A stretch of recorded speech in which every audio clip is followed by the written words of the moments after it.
그렇게 축복하십시오. 사랑하고 축복한다. 시작. 합니다. 사랑하고 축복합니다.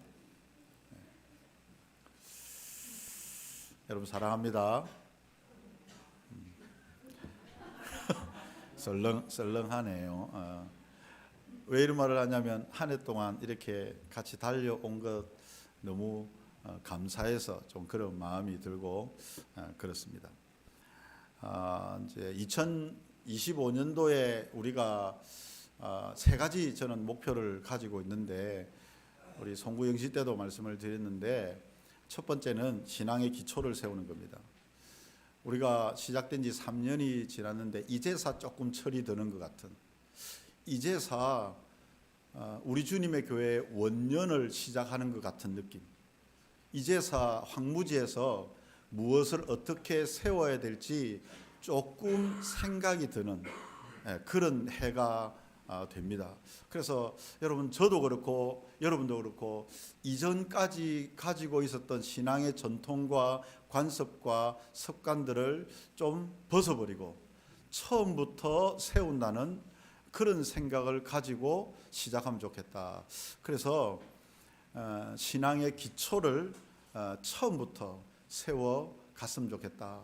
그래서 아주 쉽게 중요한 주제를 가지고 설교를 가지고 해보려고 그렇게 합니다. 우리 다음 세대도 너무 어렵다, 힘들다, 예배 시간은 지루하다, 너무 이렇게만 생각하지 마시고 저도 좀 열심히 노력을 해볼 테니까 가능하면 말씀에 좀 귀를 기울여서 오랫동안 교회를 다니는데 정말 기초를 어떻게 시작해야 될지 몰랐다면 올 한 해 좀 기초를 세워가는 한 해가 되었으면 좋겠다 이런 생각이 듭니다. 두 번째는 신앙의 성숙을 이루어가는 겁니다. 변화를 이루어간다는 말이죠. 그리고 최종적인 목표는 기도로 한 영혼이 아니고 한 영혼을 세워가는 이런 목표를 가지고 있습니다. 그래서 115라 이렇게 생각했습니다. 여기 계신 분들이 우리 다음 세대든 어른이든 한 사람이 한 명을 초청하면 우리 주님의 교회가 책임지고 5명의 학습 세례자를 연말까지 한번 줘보겠다. 그래서 제 나름대로 목자 4명, 저를 포함한 5명이 한 명씩 학습 세례자를 만들고 여러분들은 초청해오고 우리 친구들도 초청해오면 교회가 사랑하고 섬겨서 그들을 예수님 믿도록 세워가는 이 역할을 하면 좋겠다 이런 생각을 하게 됩니다. 여러분 이것을 꼭 좋아요, 구독, 알림 설정 하셔가지고 저장해가지고 신앙의 기초를 세우고 변화를 이루어가서 나중에는 한 영혼을 주님께 올려드리는 그런 목표를 좀 가지면 좋겠습니다. 그래서 오늘 첫 시간인데 신앙의 기초를 어떻게 세울까 이런 생각을 해보았습니다. 항상 기초를 세울 때는 무엇에 근거하느냐가 가장 중요하다 이 생각을 하게 됩니다. 왜 우리가 기초가 없느냐? 뜬금없이 왔기 때문이에요. 뜬금없이 교회에 오게 되고 뜬금없이 이야기를 듣고 뜬금없이 섬기고 봉사하다 보니까 한참 달렸는데 교회를 오래 다녔는데 열심히도 했는데 어느 순간에 흔들리고 있는 자기 자신을 발견하게 되는 겁니다. 왜냐하면 왜 왔는지, 왜 열심히 했는지, 왜 봉사를 했는지 그 근거가 희박했던 거죠. 근거가 부족했던 겁니다. 사람들은 교회 와서 구원을 가졌다, 믿음이 있다 이렇게 이야기하는데 믿음이 있는 게 뭔지를 확신을 못 하겠는 거죠. 구원을 받았다고 하는데 구원의 확신을 느끼지를 못하는. 왜? 그 확신의 근거가 확실하지가 않기 때문에 그런 것입니다.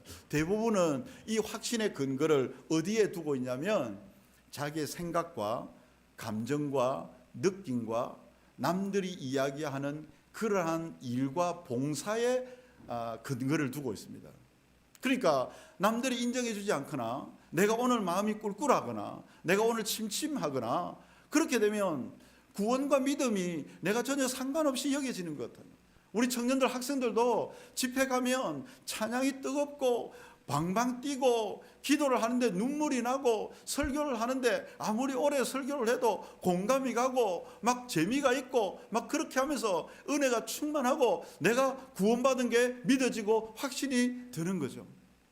근데 집에 돌아오면 어떻습니까? 공부도 그대로고 습관도 그대로고 부모님도 그대로고 교회 와보니까 찬양 시스템도 또 사람들도 그대로고 별로 내가 감정이 동요할 만한 것들이 없는 거예요. 그러니까 어떻게 생각하냐면 내가 아닌가? 내가 믿음이 없는가? 내가 구원을 안 받았는가? 또 이렇게 생각을 하게 되는 것이죠. 왜냐하면 근거를 잘못 세웠기 때문입니다.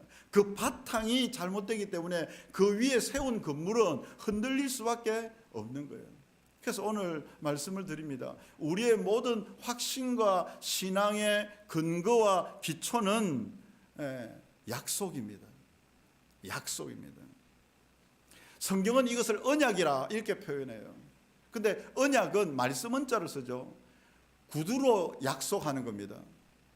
그런데 구두로만 약속하지 않았죠. 성경은 그걸 돌판에 새기기도 했습니다. 문서로 남기기도 했습니다. 그래서 어떻게 합니까? 계약을 맺었어요.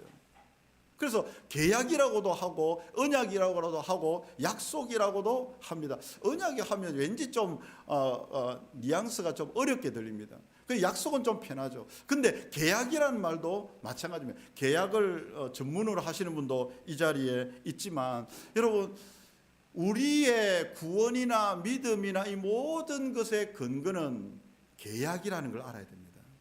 내 느낌, 내 생각, 내 상황, 주변의 환경이 아니라 내가 무엇과 어떻게 계약을 맺었느냐에 따라서 달라진다라고 하는 것입니다. 여러분 성경을 뭐라고 이야기합니까? 하나님의 약속의 말씀이다. 이렇게 약속이다. 이렇게. 그래서 오래된 약속을 구약이다라고 이야기하고 새로운 약속을 신약이다 이렇게 이야기를 합니다. 그러니까 약속으로 되어 있어요. 그래서 우리의 구원의 근거는 우리의 믿음의 근거는 약속 안에 있으면 구원을 받은 것이고 믿음이 있는 것이고 약속 밖에 있으면 그것이 없는 것입니다. 신앙의 기초는 언제나 성경입니다. 신약과 구약의 약속에 근거합니다. 여러분 너무 느낌과 감정에 상황에 오르락내리락 하지 마시기 바랍니다. 약속의 말씀에 있으면 그냥 받아들이면 그 약속대로 된다 이것입니다.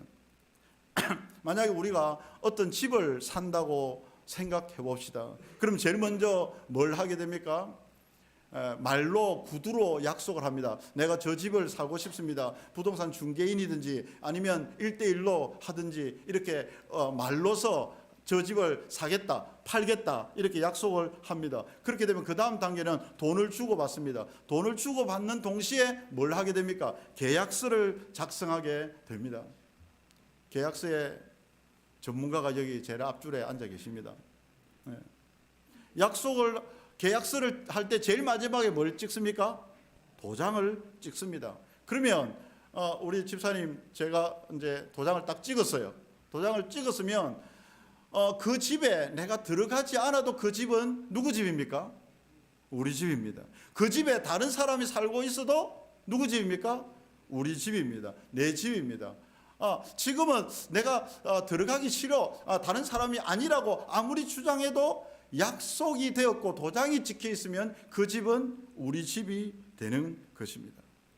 여러분 구원의 확신도 성경에서 약속하고 있는 말씀입니다.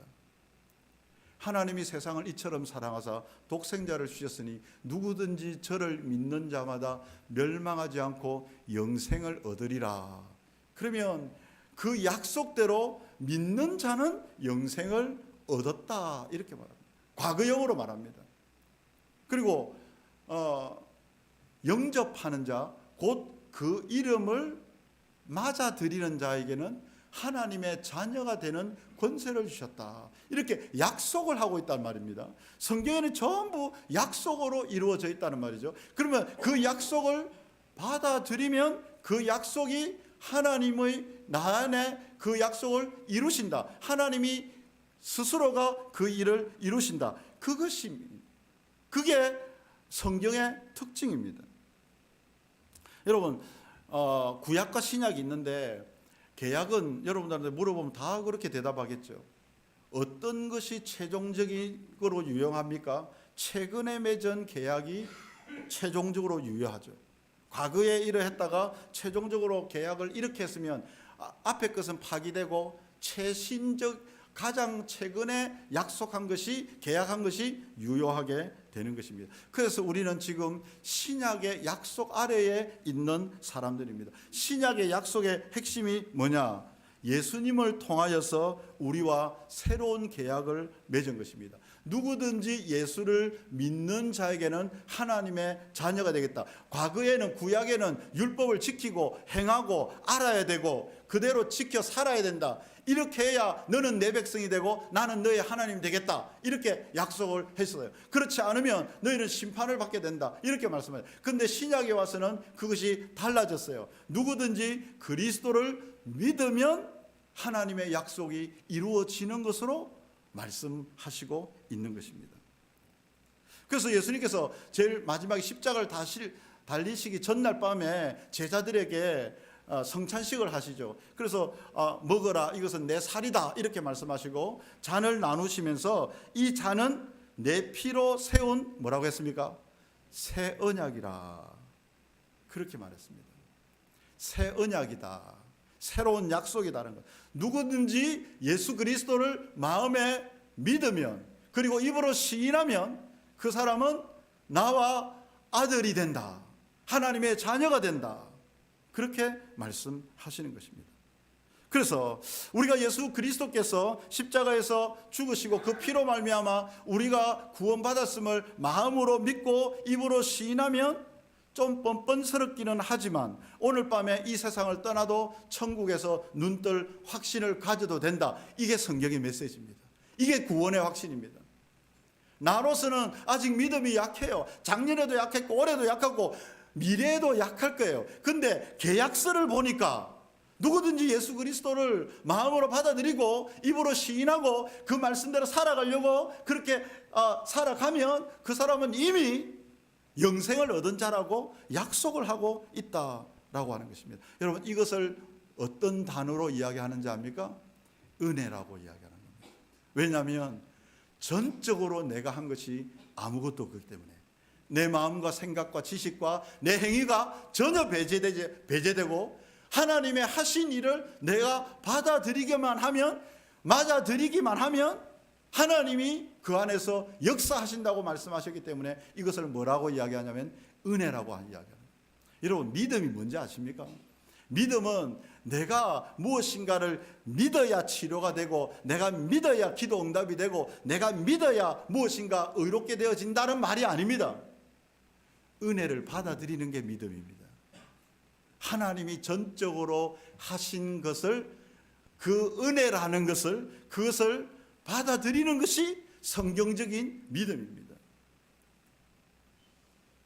그래서 은혜 받은 자의 삶에 대해서 약속은 또 성경에 나와 있어요.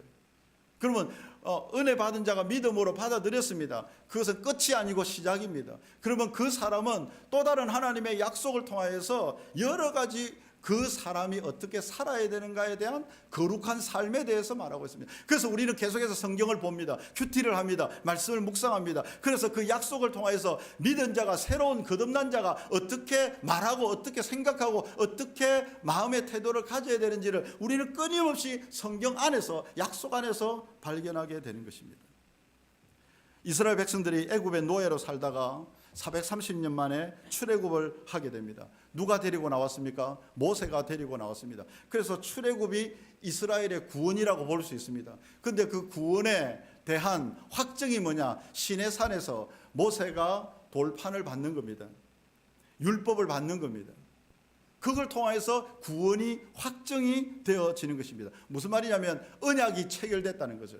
계약이 됐다는 거예요. 그래서 건져내놓고 아무런 보증이 없잖아요. 아무런 도장도 없잖아요. 그래서 계약서를 쓴 게 뭐냐면 돌판을, 율법을 받은 것입니다. 그리고 그 율법의 내용이 뭐냐면 이제부터 너는 내 백성이야. 그리고 나는 너의 하나님이야. 이렇게 말했어요.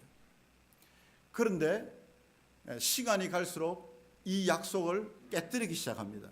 이스라엘 백성들이 가나안 땅에 들어가서도 그렇고, 그리고 출애굽해서도 가나안 땅에 들어가기 전에도 그랬습니다. 그 깨뜨리기 시작했습니다. 그 결과 어떻게 됐냐면 이스라엘은 나눠집니다.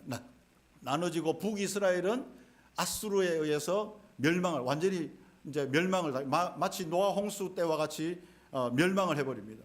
그리고 남유다도 바벨론에 의해서 멸망을 당합니다. 이스라엘이 사라져버립니다. 남유다가 바벨론의 포로로 잡혀가는 이 시대의 선지자가 누구냐면 예레미야입니다. 오늘 본문에.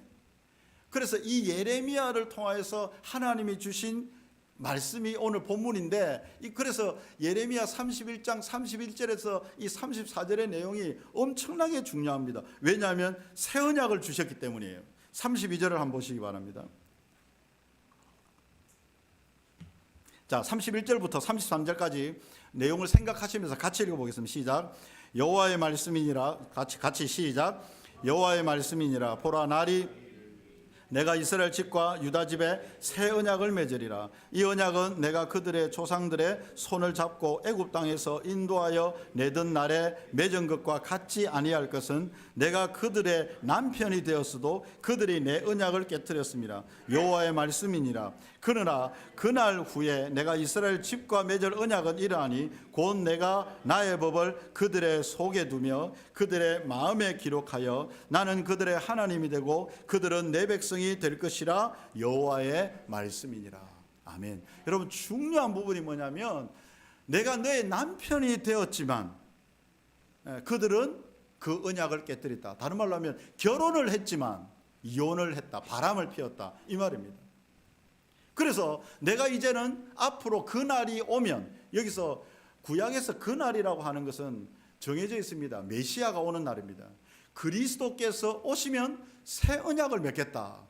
그런데 이 새 언약의 내용은 이제는 너희 말이나 너희 생각이나 너희의 행동이나 너희의 율법 지킴에 두지 않겠다. 어떻게 했냐면 너희 속에, 너희 마음에 내가 내 말을 기록하겠다. 약속을, 그 마음을 가지고 하겠다. 이렇게 말씀하시는 것입니다. 그래서 저는 새 언약의 첫 번째 의미가 하나님의 뜻대로 살고 싶은 마음을 주신다라고 하는 것입니다. 사랑하는 여러분, 우리는 모두 예수 그리스도라고 하는 새 언약을 우리가 받았습니다.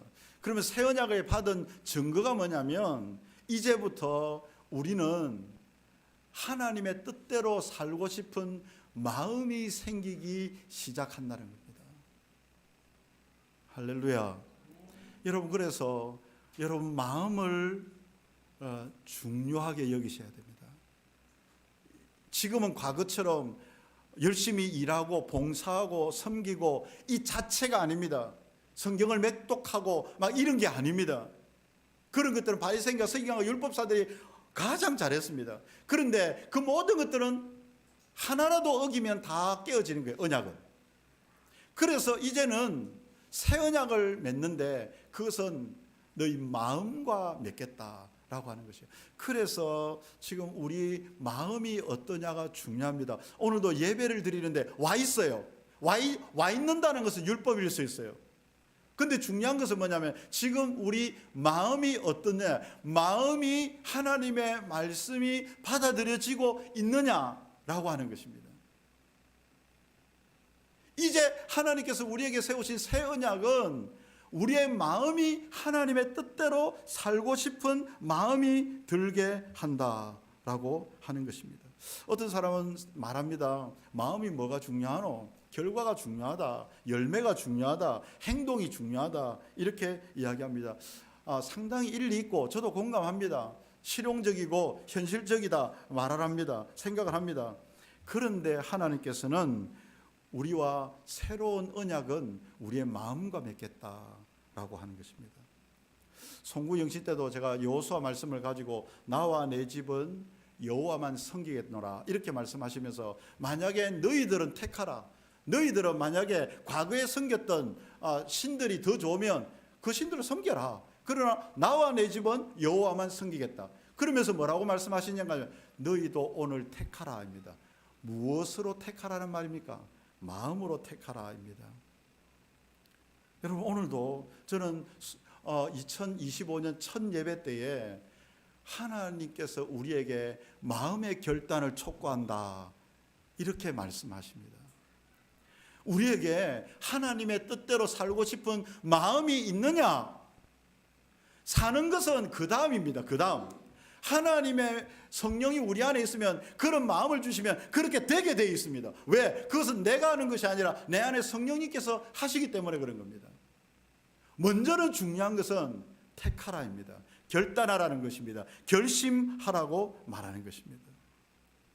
여러분, 그때부터 시작입니다. 여러분, 주의하십시오. 그게 끝이 아닙니다. 결단이 예수님 내 안에 들어오십시오, 나의 주님이 되어주십시오, 이게 끝이 아니고 그것이 시작입니다. 그것이 시작입니다. 근데 시작이 되어야 됩니다. 새 언약은 하나님께서 우리의 마음에 하나님의 뜻대로 살고 싶은 마음을 주신다는 것을 여러분 꼭 기억해 하셔야 됩니다. 과거에는 교회 오면서도 마음이 없었어요. 예배를 드리면서도, 찬양을 하면서도, 기도를 하면서도 마음이 빠져 있었어요. 그러다 보니까 힘이 들었어요. 분노도 일어나고 짜증도 났어요. 내가 왜 이걸 해야 되느냐? 여러분, 이유가 뭐냐? 마음이 빠져 있기 때문에 그래요. 여러분, 서로 교제하는 이성이 있다면 서로 마음이 빠진 얼굴만 또는 몸만 보고 교제를 하는 것이 얼마나 비참한 일인가요? 하나님도 우리와 지금 인격적인 관계를 맺기를 원하는데 몸만 와 있고 마음은 콩밭에 가 있다. 여러분, 그러면 여러분 학교 다닐 때도 공부할 때 아무리 수업 시간에 아침 9시부터, 아니 8시입니까?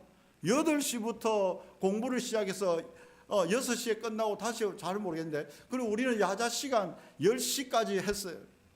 그래서 공부 더 하는 날은 더 시간까지. 저도 고3을 지내봤어요. 우리 이동훈 장로도 고3을 지내요. 우리 같이 다녔어요. 이동훈 장로는 안 그런지 모르겠지만 저는 마음이 콩밭에 있었습니다. 하루에 시간을 따지면 몇 시간이에요? 그런데 마음이 동하지 않았어요. 그래서 그 많은 정보를 듣고 그 많은 공부를 들었는데 아무것도 남지 않았어요. 아무것도 없었어요. 근데 제가 신대원에 갔어요. 신대원에 가도 아침 새벽부터, 새벽 5시에 깨어가지고 오후 6시까지 수업을 합니다. 수업하고 나면 그때부터 저녁 먹고 방에 가가지고 숙제를 해야 됩니다. 왜? 내일 또 시험을 치니까. 매일매일 과목마다 퀴즈를 쳐요. 그럼 10시까지, 11시까지 이렇게 하기도 합니다. 그래가지고 마치고 금요일 오면 금요일 교회 오자마자 금요 기도회부터 시작을 합니다. 그럼 토요일, 주일학교 중고등부 하고 또 월요일 날 또 올라갑니다. 그런데도 힘든 줄 몰랐어요. 시험을 치는데 저는 내가 그렇게 똑똑한지 처음 알았어요. 몇 페이지 상단에 진짜로 글귀가 보였어요. 보인다는 말이 육안으로 보이지 않고, 여러분 생각으로도 보이죠? 마음으로도 보이죠? 진짜 보입니다. 진짜 보이더라고. 그래서 그대로 그냥 썼어요. 읽으면 그대로 입력이 됐어요. 그대로 내 안에 들어왔어요. 야, 이게 마음으로 하는 것과 마음이 빠진 것이 하는 것이 이렇게 다르구나. 우리가, 하나님께서 우리에게 새 언약을 두신 것은, 이 새 언약은 너희 속에, 너희 마음에 내가 두겠다, 이렇게 말씀하신 의미입니다. 그래서 이제부터는 좀 모자라죠. 여전히 부족해요. 여전히 잘 안 돼요. 그런데 하나님의 뜻대로 살고 싶은 마음이 들기 시작하는 거예요. 그래서 성경을 잘 안 읽어도 잠만 와도 읽어야 되겠다는 생각이 들어오는 거예요. 펴는 거예요. 여러분, 이건 누구의 주신 마음입니까? 성령님이 주시는 마음이에요. 예배를 안 가면 찝찝해요. 다른 데서 아무리 재미있어도 예배는 재미없어요. 그런데도 그 안에 있으면 마음의 평안과 위로와 힘을 주시는 거예요. 마음의 근육이 생기게 되는 거예요. 마음에 왠지 모를 힘과 능력을 받게 되는 거예요. 이거는 목사가 주는 것도 아니고 하나님이 성령으로 주시는 거죠. 그렇게 살고 싶은 마음이, 옛날에는 죄에 대해서 기준이 없었어요. 죄를 짓고도 양심의 가책도 없었어요. 거짓말을 막 밥 먹듯이 하고 남을 비방하고 미워하고 막 이렇게 해도 아무 상관이 없었어요. 그런데 미움이 살인이라는 걸 알고 거짓이 사단의 압이라는 걸 알게 되기 시작하면서 깊이 찔리는 거예요. 그래서 죄를 이겨야 되겠다, 죄와 싸워야 되겠다, 죄를 지면 안 되겠다라고 하는 마음이 들기 시작하는 거예요. 여러분, 이 마음은 누가 준다는 말입니까? 성령 하나님이 준다는 겁니다. 그래서 로마서 12장 2절에 보면 너희는 이 세대를 본받지 말고 마음을 새롭게 함으로 변화를 받아. 여기서 변화를 받는다는 것은 변화라는 단어로 모자라요. 변혁입니다. 트랜스포메이션입니다. 완전히 고추가 완전히 나방이 되는 거예요. 완전히 달라지는 거예요. 근데 그 시작이 뭐냐면 마음을 새롭게 함으로. 마음을. 저는 2025년 우리 다음 세대와 우리 주님의 교회가, 우리 지체들이 오늘 이 시간을 통해서 마음이 새롭게 되기를 축복합니다. 축복합니다. 네, 이거부터 시작됩니다. 우리 하나님은 구원받은 자의 특징이 뭐냐면 마음에 하나님의 뜻대로 살고 싶은 마음이 들기 시작한다라고 하는 것입니다. 두 번째 언약의 이 약속의 의미는 모든 사람이 하나님을 알 수 있게 하겠다. 여러분, 이전에는 그렇지 않았어요. 여기서 안다라 여러분 34절을 읽어보겠습니다. 34절 같이 읽어보겠습니다. 시작. 그들이 다시는 각기 이웃과 형제를 가리켜 이르기를 너는 여호와를 알라 하지 아니하리니 이는 작은 자로부터 큰 자까지 다 나를 알기 때문이라. 내가 그들의 악행을 사하고 다시는 그 죄를 기억하지 아니하리라. 여호와의 말씀이니라. 여러분, 새 언약을 받은 사람의 두 번째 특징이 뭐냐면 이제는 하나님을 알라 하지 않아도 하나님께서 알게 하신다 라고 하는 것입니다. 무슨 말이냐면 여기서 안다라는 단어가 야다인데, 여러분 이제는 다 아실 거예요. 이 야다는 지식적이지 않아요. 경험적이에요. 그러니까 이제 하나님을 알게 된 사람은, 하나님을 경험적으로 알게 된 사람은, 여러분 이제부터는 사람이 말해가지고 그 사람이 믿어지거나 말씀대로 살게 되지 않는다는 거예요. 저는 교회에서 이런 경험은 자주 경험합니다. 교회에서 오래 신앙생활하고 저 정도면 정말 신실한 사람이다 이렇게 생각했는데 어느 날 저 사람에게는 하나님이 없구나 이걸 느낀 적이 있고요. 교회 처음 왔는데, 교회로 다니지 않는데 저 사람에게는 하나님이 있구나라고 하는 걸 느낀 적이 있습니다. 무슨 말이냐면 하나님을 알라 하지 않아도 그 사람은 하나님을 경험적으로 알 수 있다는 거예요. 우리가 지식을 전달해 주는 것은 누구 역할입니까? 우리의 역할입니다. 복음을 전하는 것은 우리의 역할입니다. 그러나 그것을 야다로 받아들이게 하는 것은 성령 하나님이다 라고 하는 사실이에요. 그래서 여러분 2025년도에 우리가 초청한다고 해서 우리가 스트레스 받을 이유가 없습니다. 저도 스트레스 받지 않을 겁니다. 근데 초청은 할 거예요. 그리고 저는 복음을 전달을 할 거예요. 근데 믿게 하시는 분은 성령 하나님이다 라고 하는 것입니다. 지금도 설교를 준비하게 하는 것은 제가 준비를 하고 기도 중에 이렇게 합니다. 근데 전달하게 하시는 분은 성령 하나님이라고 믿는 것입니다. 그리고 받아들이는 여러분도, 여러분 사도행전에도 스데반도 설교를 하고, 그리고 누굽니까? 바울도 설교를 하고 베드로도 설교를 했어요. 근데 두 반응이 일어났어요. 어찌할꼬 하면서 회개하는 사람들이 있었고, 어찌할꼬 하면서 돌을 들고 죽이려고 하는 사람도 있었습니다. 똑같은 말을 들었는데 어떤 사람은 회개하고 어떤 사람은 돌을 듭니다. 누가 한 겁니까? 설교자가 잘한 것입니까? 설교자가 못한 것입니까? 그게 아니라는 거죠. 이제는 하나님이 알게 하겠다는 거예요. 사람이 여호와를 알라, 이것은 지식적인 것밖에 안 됩니다. 이제 그렇게 하지 않겠다는 거예요. 이제는 새 언약 안에서는 하나님이 알게 하겠다. 너희들 너무 힘들게 하지 마라. 하나님께 맡겨라. 여러분, 우리가 전도하면서 그런 생각을 하게 됩니다. 나는 밥만 사줬는데 그 사람이 네가 믿는 하나님을 알고 싶다 이렇게 말하는 겁니다. 나는 웃기만 했는데, 즐거워만 했는데 어떤 고민하는 친구가 너는 왜 그렇게 웃니? 그렇게 말하더는 거예요. 살아가는 데 있어서 나는 죄 때문에 죽을 것 같고 죄로 고통스러워서 죄와 피 흘리기까지 싸우고 있는데, 이 싸우는 것만 보고 옆에 사람이 너는 왜 그렇게 정결하니? 정결하지도 않는데 너를 보면 내가 욕하기가 좀 미안할 정도야, 이렇게 하면서 마음에, 여러분, 그래서 우리가 예수 믿는 것은 너무 거룩한 일입니다. 얕은 일이 아닙니다. 조금만 하는 척하는 게 아닙니다. 예수 믿는 척하는 게 절대 아닙니다. 목숨 걸고 달려드는 일이, 목숨 걸고 달려들 때 사람들은 그제서야 이 사람을 통하여 하나님을 아는 경험이 그 사람에게 임한다는 사실이에요. 우리를 통하여서 하나님이 궁금해지는 거예요. 예수님이 궁금해지는 거죠.